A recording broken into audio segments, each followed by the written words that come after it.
বিসমিল্লাহিররহমানিররহিম। সুপ্রিয় শিক্ষার্থীবৃন্দ, দুঃখিত লাইভটি কেটে গিয়েছিল, তাই আবার আসতে হলো, কাজ চলে গেছিল সেই জন্য। তাহলে তোমরা আবার ক্লাসে একটু জয়েন করো এই মুহূর্তে যারা আছো, আর ক্লাসটিকে অবশ্যই একটু শেয়ার করে দিবে। আজকে বাংলা দ্বিতীয় পত্র ব্যাকরণের ক্লাস নিব। পড়াশোনা মডেল উচ্চ বিদ্যালয়ের পক্ষ থেকে সকলকে স্বাগত জানাচ্ছি আজকের ক্লাসে। আমি রাহিমা আক্তার, সহকারী শিক্ষক বাংলা, পলাশথানা মডেল উচ্চ বিদ্যালয়, পলাশ, নরসিংদী। যেটা নিচ্ছিলাম আমরা সমাজ ক্লাসের, আজকে আমি নিব অব্যয়। আমি কিছু অংশ চলে গেছিলাম, আবার প্রথম থেকে যাচ্ছি। করব আমরা অব্যয়ভাব সমাস। অব্যয়ভাব সমাসের ধারাবাহিক ভাবে যে ক্লাসগুলো হচ্ছিল, আজকে এটা পঞ্চম পর্ব, মানে সমাসের প্রকারভেদ, সমাস কিভাবে হয় এগুলো আলোচনা করেছিলাম। তো অব্যয়ভাব সমাসে আজকে আসি আমরা। তো অব্যয়ভাবটা কি? অব্যয় ভাব শব্দটাকে বিশ্লেষণ করে কি আমরা এরকম পাই, মানে অব্যয়ের ভাব, অব্যয় ভাব। তো অব্যয় শব্দটাকে বিশ্লেষণ করলে আমরা পাই ব্যয়। হ্যাঁ, ব্যয় অর্থ হচ্ছে তোমার পরিবর্তন। ব্যয় অর্থ কি? পরিবর্তন। অটা উপসর্গ, উপসর্গটা না অর্থে, তাহলে পরিবর্তন নেই। ব্যাকরণের ভাষায় ব্যয় হচ্ছে পরিবর্তন। তাহলে পরিবর্তন হয় না যেগুলো, সেটাই কি? অব্যয়। আর এটা উপসর্গ। অব্যয় পদগুলো হচ্ছে উপসর্গ। উপসর্গ কোথায় বসে? শব্দ বা ধাতু পূর্বে বসে উপসর্গ। শব্দ বা ধাতু পূর্বে বসে।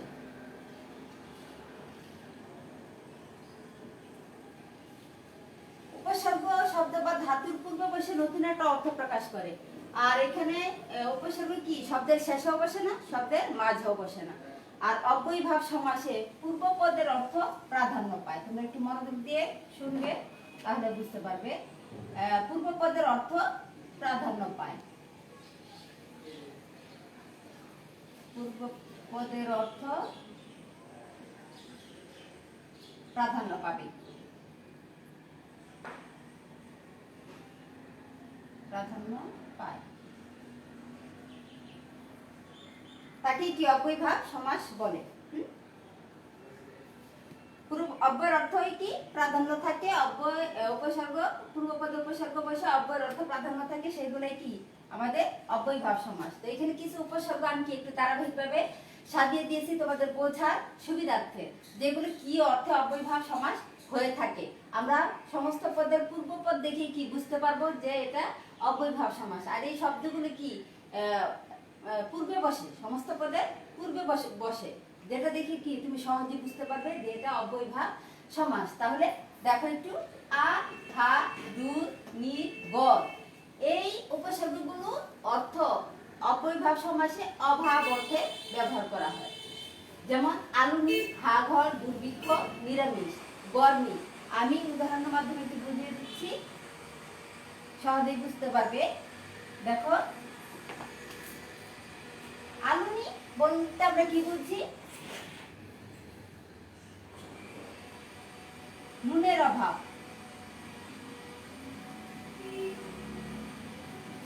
আলুনি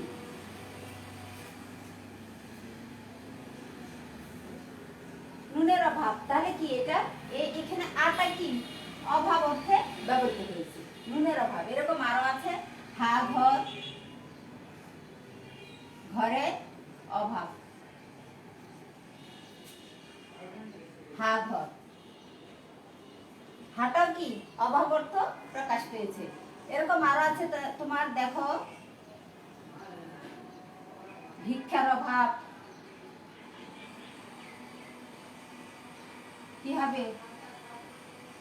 দুর্ভিক্ষ। তদ্রূপ আরো আছে নিরামিষ, গরমি। মিলের অভাব হলে গরমি, আমিষের অভাব নিরামিষ। পরের নিয়মটাতে যাচ্ছি, দেখো। তাহলে এই উপসর্গ তোমরা মনে রাখবে। আ, হা, দু, নির, গ একেবারে মুখস্থ করে বলবে যে অভাব অর্থে ব্যবহৃত হয়। শব্দের পূর্বে যদি বসে তাহলে এটা কি নিশ্চিন্তে অব্যয়ভাব সমাস। তারপরে দেখো আ উপসর্গটা কি, আবার তোমার পর্যন্ত অর্থ কি ব্যবহৃত হয় এবং ঈষৎ। তাহলে আ আমরা পেলাম অভাব, আ অর্থ পর্যন্ত এবং ঈষৎ অর্থ কি প্রকাশ করে থাকে। যেমন দেখো পা থেকে মাথা পর্যন্ত,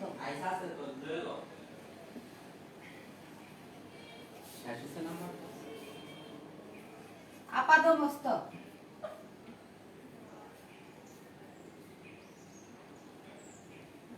পা থেকে মাথা পর্যন্ত কি এটা আপাদমস্তক। এরকম আরো আছে যেমন মরণ পর্যন্ত, মরণ পর্যন্ত কি হবে এটা আমরণ, মরণ পর্যন্ত আমরণ। আর ঈষৎ অর্থ প্রকাশ পায় যেমন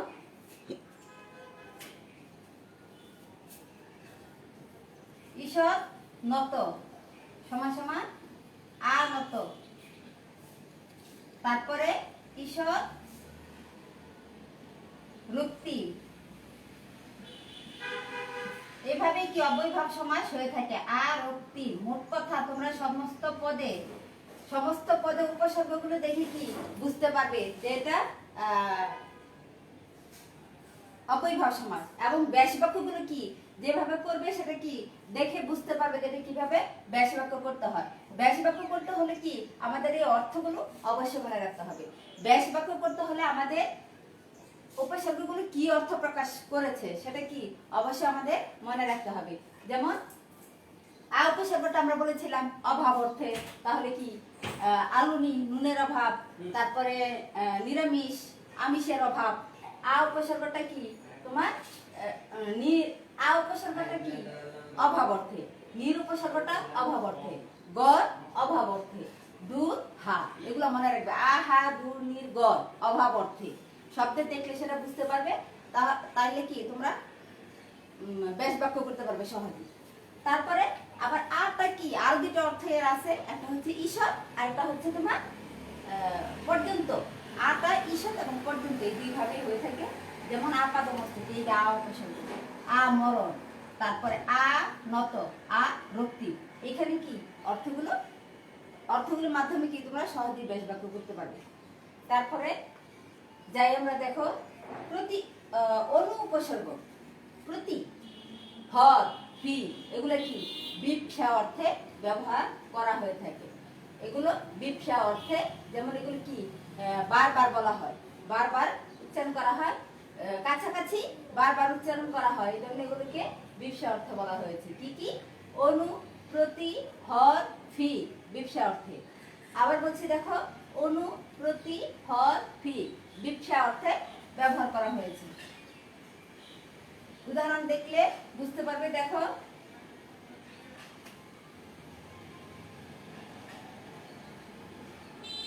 দিন দিন, অনুদিন,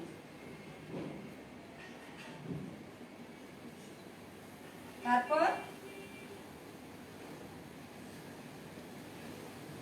ক্ষণে ক্ষণে, প্রতিক্ষণ,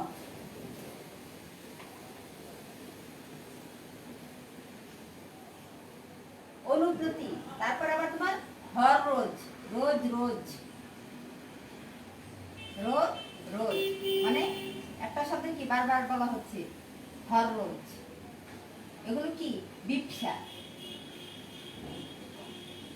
এগুলো হচ্ছে বিপসা। যদি পর পর দুইবার বলো, বেশিবার বলা হয় সেটা কি বিপসা মানে কাছাকাছি, রোজ রোজ, হর রোজ।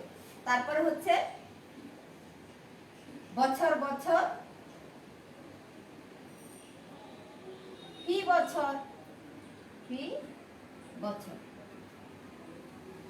তাহলে আমরা কি পেলাম অনু প্রতি হর ফি, এগুলো কি অনু প্রতি হর ফি, এগুলো হচ্ছে তোমার বিপসা অর্থ প্রকাশ পায়। এইভাবে তোমরা ধারাবাহিক ভাবে মনে রাখবে, তাহলে কি সহজে বুঝতে পারবে। বইয়ের সিরিয়ালে না করে এইভাবে মুখস্থ করবে, তাহলে তোমাদের মনে থাকবে। এরপরে দেখো প্রতি,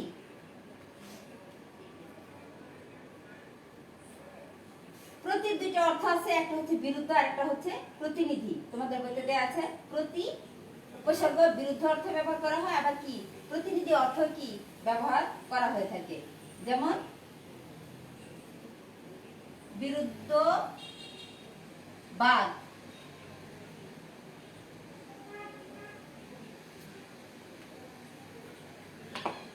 বিরুদ্ধবাদ, প্রতিবাদ। তাহলে বিরুদ্ধ অর্থ প্রকাশ পেয়েছে এখানে প্রতি উপসর্গে। আবার হচ্ছে তোমার প্রতিনিধি,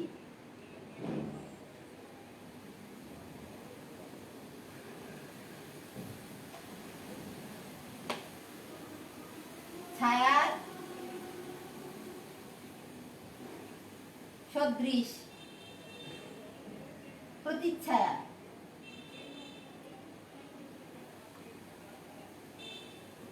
এরকম আর আছে প্রতিবিম্ব, বিম্বের সদৃশ, প্রতিবিম্ব। প্রতিকূল, এই যে বিরুদ্ধকূল, প্রতিকূল, এইভাবে তোমরা কি বেশ বাক্য করবে। তাহলে প্রতিটা দুইটা অর্থ প্রকাশ পেয়েছে, একটা হচ্ছে বিরুদ্ধ আর একটা হচ্ছে প্রতিনিধি। প্রতিবাদ, এটা হচ্ছে বিরুদ্ধবাদ, প্রতিকূল, বিরুদ্ধকূল, প্রতিচ্ছায়া, ছায়ার সদৃশ, আর প্রতিবিম্ব, বিম্বের সদৃশ। তাহলে কয়টা উপসর্গ গেল এখানে আমাদের? অপর, আহা, দূর, নির্গত, অভাব অর্থে আ দুইটা অর্থ প্রকাশ পেয়েছে, পর্যন্ত এবং ঈষৎ। আবার অনু, প্রতি, হর, ফি বিশেষ অর্থে ব্যবহার করা হয়েছে।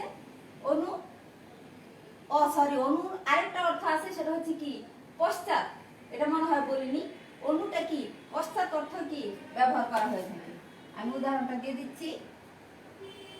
অনু,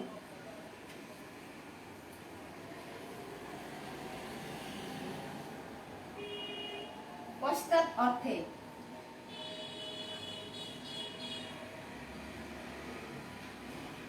পশ্চাৎমতি কি হবে? অনুমতি। অনুটা পশ্চাৎ অর্থে। তারপরে পশ্চাৎ ধাবন,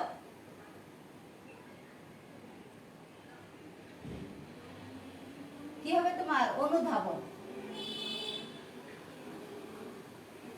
ব্যাকরণের নিয়ম বা সংজ্ঞা মুখস্থ না করে যদি তুমি একটু বুঝে পড়ো, তাহলে কি সেটা সহজেই বোঝা যায় এবং মনে থাকে বেশি। এই জন্য ধারাবাহিকভাবে সংজ্ঞা মুখস্থ না করে কি তোমরা আগে বোঝার চেষ্টা করবে। আর প্রতিটা তো দিয়েছি দুইটা অর্থ, বিরুদ্ধ এবং প্রতিনিধি। অনুটা বাদ ছিল এখানে, এটা দিয়ে দিয়েছে এখানে। অনুটা কি পশ্চাৎ অর্থে, যে এখানে এক অনু তোমার বিষয় অর্থে, আবার আরেকটা কি পশ্চাৎ অর্থ হয়ে থাকে। এগুলো মনে রাখবে। তারপরে দেখো বাকি অব্যয় পদগুলো। পরিসম, পূর্ণ বা সমগ্র। পূর্ণ বা সমগ্র অর্থে কি পরিসম উপসর্গ ব্যবহার করা হয়ে থাকে। যেমন পরিপূর্ণ, সামগ্রিক পূর্ণ, সম্পূর্ণ, সমগ্র পূর্ণ।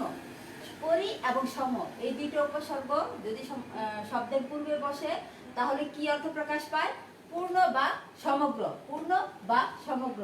যেমন পরিপূর্ণ, সামগ্রিক পূর্ণ। পরিপূর্ণ ব্যাস বাক্য কি হবে? সামগ্রিক পূর্ণ, সামগ্রিক পূর্ণ। তারপরে সম্পূর্ণ।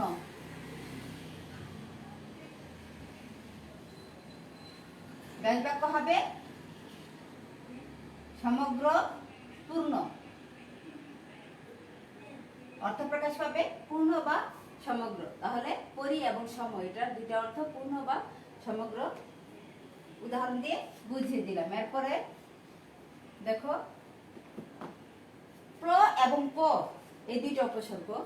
প্র এবং পর এই দুইটা উপসর্গ কি দূরবর্তী অর্থে ব্যবহার করা হয়ে থাকে। প্র এবং পর দূরবর্তী অর্থে। যেমন প্রপিতামহ, পরোক্ষ। প্র, পর দূরবর্তী অর্থে। তাহলে প্রপিতামহ কি? পিতামহের পিতা। পিতামহের পিতা মানে একটু দূরের জনকে বুঝিয়েছে। পিতা, পিতামহের পিতা, প্রপিতামহ।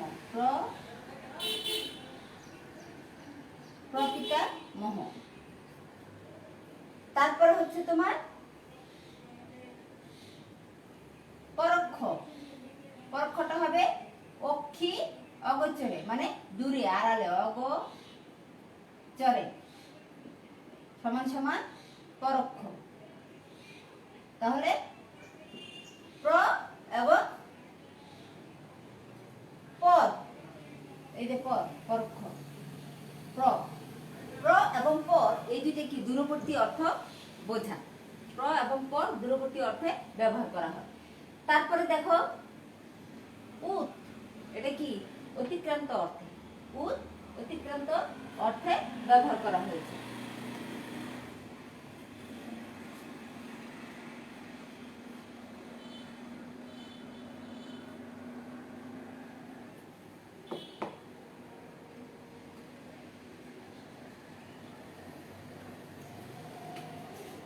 উচ্ছৃঙ্খল,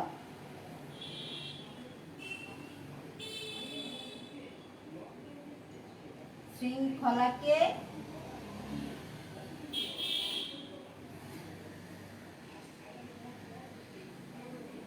অতিক্রম করি কি হবে উচ্ছৃঙ্খল।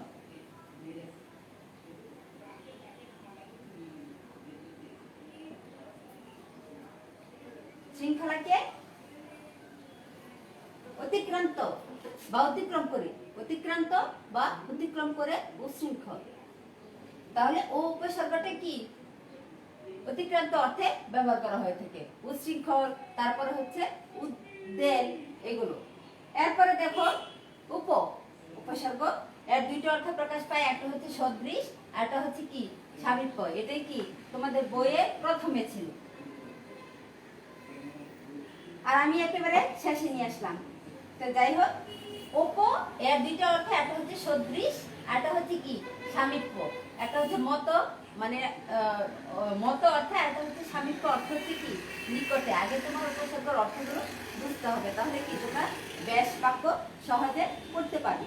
তাহলে উপ দিয়ে আমরা সমস্ত পদ লিখে দেখো, উপশহর। তাহলে এটা কি হবে সদৃশ অর্থ হলে শহরে সদৃশ কে বলা হয় উপশহর। শহরের সদৃশ উপশহর। বনের সদৃশ উপবন, তেমনি করে কি আছে শহরের সদৃশ উপশহর, বনের সদৃশ উপবন। বনের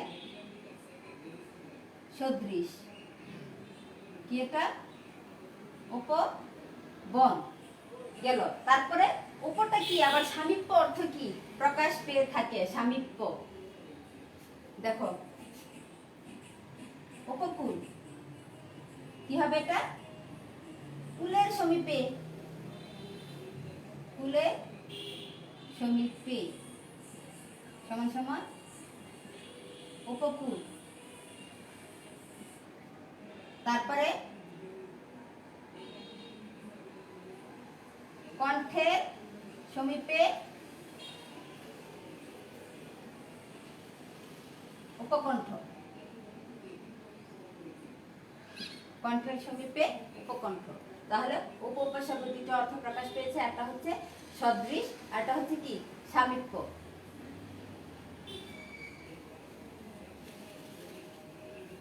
আরেকটা উপসর্গ না হয়ে কি মানে অব্যয় পদ, এটা উপসর্গ না কিন্তু উপসর্গের অর্থ প্রকাশ পেয়েছে, এটা হচ্ছে ব্যতিক্রম। সেটা হচ্ছে তোমার যথা। যথা উপসর্গটা কি অনতিক্রম্য অর্থে, অনতিক্রম্য অর্থে ব্যবহার করা হয়ে থাকে। যথা যেমন যথারীতি, যথাবিধি। তাহলে যথারীতিটা আমরা উদাহরণটা দেখি একটু। রীতিকে অতিক্রম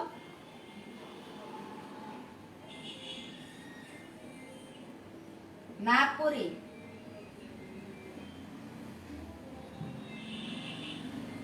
যথারীতি। তারপরে যথাবিধি একই রকম, বিধিকে